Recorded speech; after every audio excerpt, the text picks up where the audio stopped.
Hey, what's up everybody? It's Ruben back at you from the dead. At least my channel has been dead for quite some time, and those of you still hanging on by a thread with my subscriber list, as meager as it is, thanks for your patience.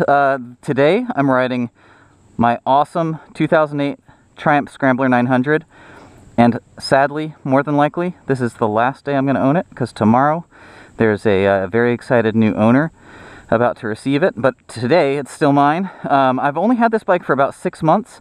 I bought it thinking I would really be having a lot of fun on it, tearing it up and taking it up into the mountains, loading it up with some camping gear and exploring some dirt roads. I've done a lot of tearing it up, haven't done any camping with it because it is not an easy bike to load any gear up onto, as you can imagine, which I should have expected. But man, when I heard and saw this thing, I couldn't say no. I had to have it, and I've loved every minute on this bike. So I thought I would do a quick video walk around to memorialize this bike for my own personal reasons. And then secondly, when I bought this thing, I looked and watched, I think, every Scrambler video out there for the original Triumph Scrambler. And there's not that much out there on these things, even though Scramblers are kind of popular nowadays. But check this thing out. It is kind of one of a kind, in my opinion. The way that this thing was modified, and I bought it this way, is just beautiful. British Customs turn signals, bar end mirrors, Excel rims, Dubya Talon hubs, Ohlins suspension, front and rear fully adjustable forks, full aero exhaust 2-into-1, beautiful pipe. This is a 2008, so it's the last of the carbureted models. It has the air injection system removed. It is 865 cc's, parallel twin, 270-degree crank, which gives it a very unique sound. It's, well, unique. It sounds actually just like a 90-degree V-twin with that firing order. What else? Excel rim at the back, Ohlins rear suspension. This is a JVB Moto fender and seat, comfort seat.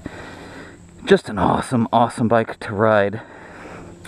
I don't know if I mentioned, but this is the last year of the carbureted Scramblers, and that is the aluminum, silver, and roulette green color combo. And with my Kawasaki roots, I just had to have that beautiful green.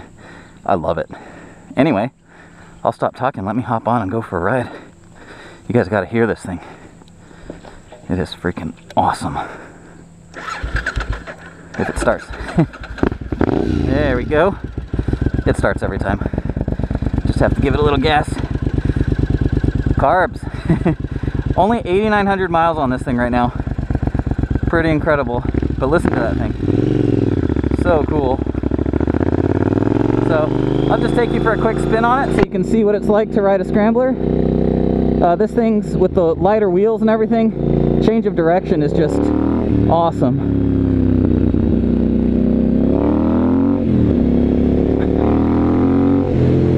It's just so fun. Woohoo! So fun.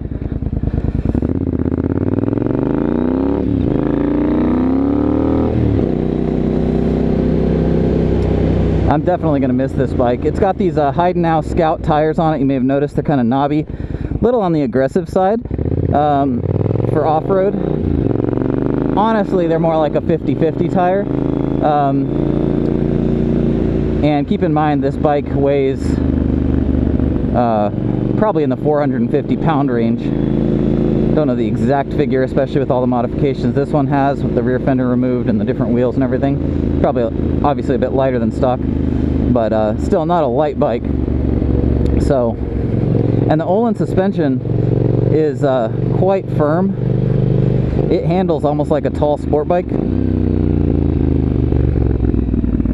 And these knobbies, even though they're knobby, grip surprisingly well.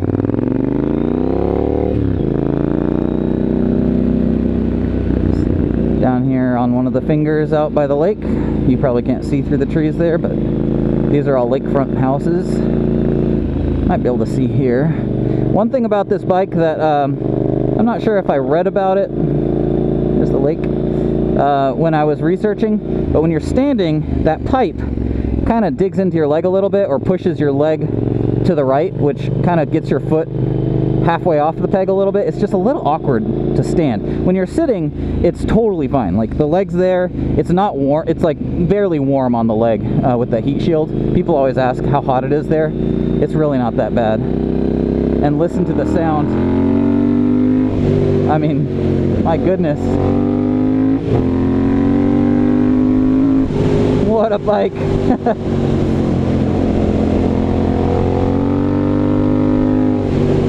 Oh man, I'm gonna miss this thing.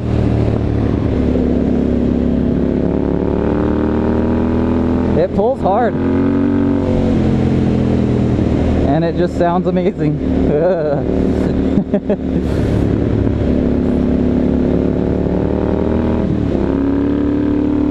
It's got the airbox removed, so it's got pod filters on it as well, and obviously jetted.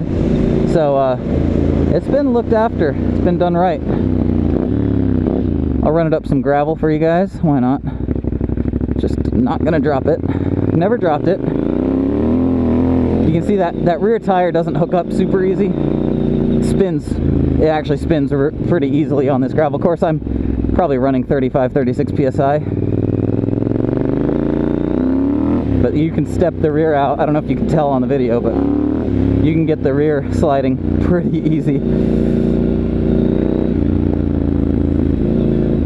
But I've taken this thing up Kings Mountain and Crowder's Mountain, which is just west of where I live, and run all over the gravel roads around there, and it's been super fun for that.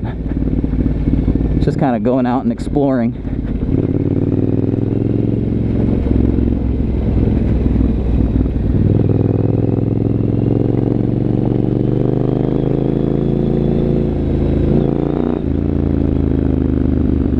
It's definitely not a dirt bike.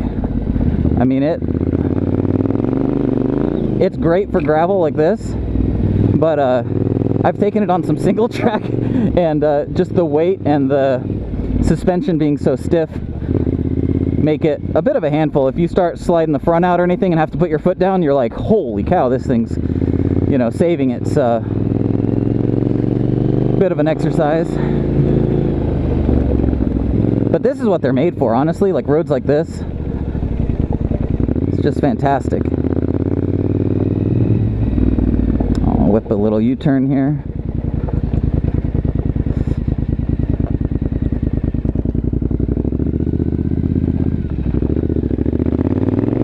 See, that rear tire just slides. Just spins up and throws a roost.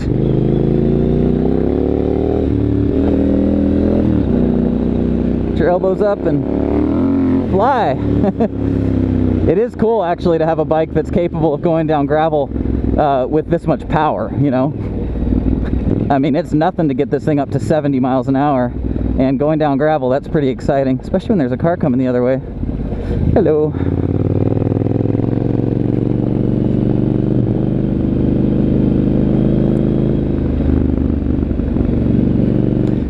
So I wish I'd made more riding videos with this bike while I've had it. Honestly, haven't ridden it as much as I would have hoped. I've probably put less than 2,000 miles on it since I got it in March, and it's now end of August, so I've only had it not even 6 months. And the reason I'm selling it is, again, like I said, I wanted something I could do more like camping and exploring with, which this thing's super fun for exploring, not so great for camping. And with this thinner seat and everything, it's not really a good long distance bike. Absolutely can be done, and it could be set up that way. I mean, there's a solo seat that has a rack that I could have gotten, and but this thing just, I couldn't do that to this thing. It's just too clean and beautiful to mess with it like that. So I just decided to keep it like it is and enjoy it while I had it.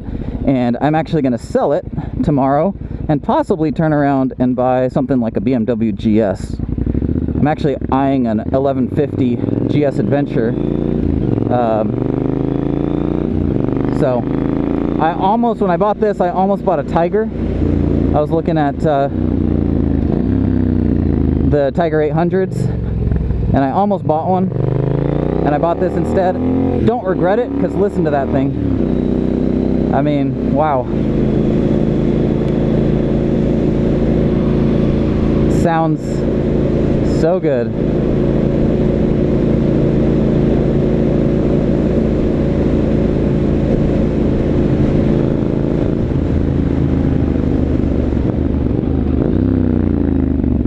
We'll run down to the end of this road and back. There's a deer right off to the left there.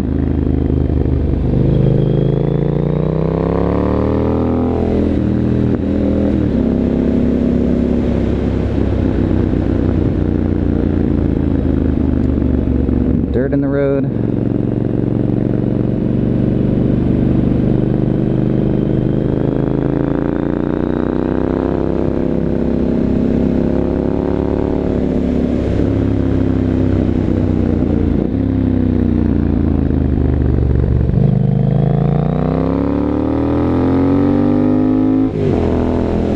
Man, I'm gonna miss this. That is one thing about this bike. You know, the other bike I have in the garage right now is still the Harley Electra Glide Ultra Classic, which I've actually still really enjoyed having. It's just such a good commuting bike, but it is a big, heavy bike, and you definitely don't ride it like this.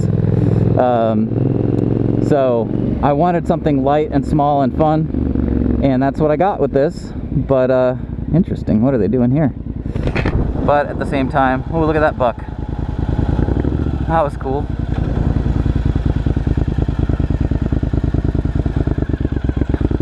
So at the same time, this thing's been more of like a toy than a utility bike, which there's nothing wrong with that, but at this stage of my life, most of my riding is honestly commuting. We're so busy, 2 teenagers, remodeling our kitchen right now. I'm actually going through a transition with my work, and I'm actually hoping that I'll be able to make more ride videos because of that. Anyway, back to the Scrambler. Yammering on about all these other bikes. The motor and the sound is just incredible. I don't think I've ever ridden a stock one, so I don't really know how to compare it. I imagine the feel and the sound of this one with the modifications it has, especially the suspension. I would have loved to had a chance to put some more road-oriented tires on this. Honestly, even something like the Metzler Tourants, which is a good dual sport tire but more street-oriented. I've never ridden on them, but I've heard people say that you can corner on them pretty aggressively, you know, at least scraping pegs on a stock Scrambler with them. But with the suspension on this thing, you would seriously surprise some people if you took it up to the mountains. It is so fun. It's not as light as a Supermoto, but it's borderline Supermoto quality. Like, the only thing it doesn't do, and honestly, had this bike been capable of power wheelies, I would be keeping it, more than likely. And I could probably modify it to get it there, you know, get a little more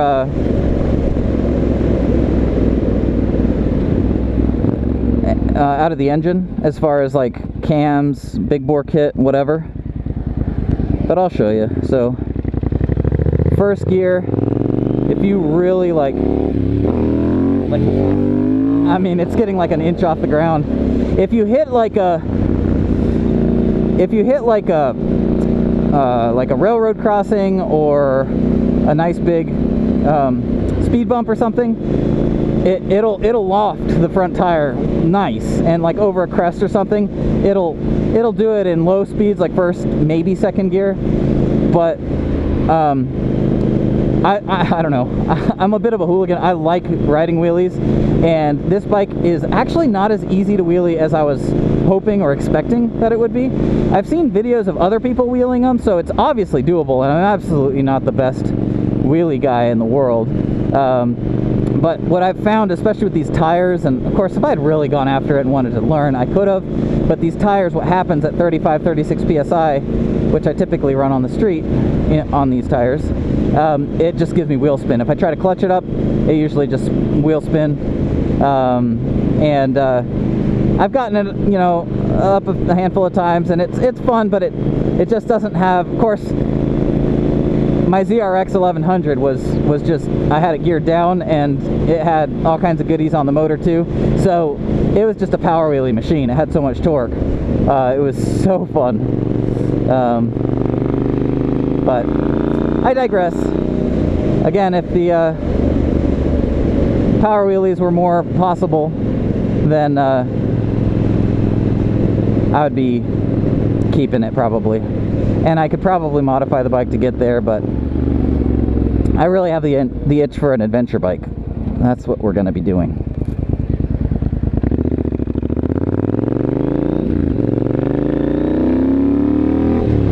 But that motor just sounds so good.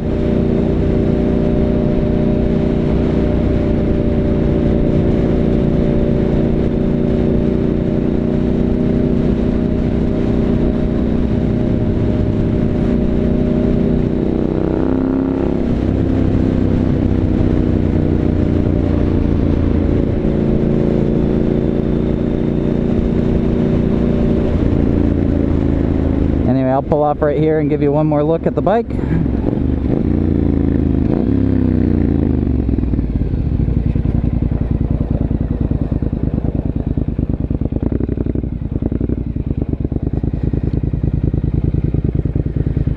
Give you another sound clip too. So anybody looking for that Aero exhaust sound, that's the idle. By the way, that house back there over the bushes, that was President Snow's house in not Game of Thrones, Hunger Games. They filmed it in there. Little cool tidbit. Anyway, I'm gonna miss this thing. It's awesome. Here's a sound clip.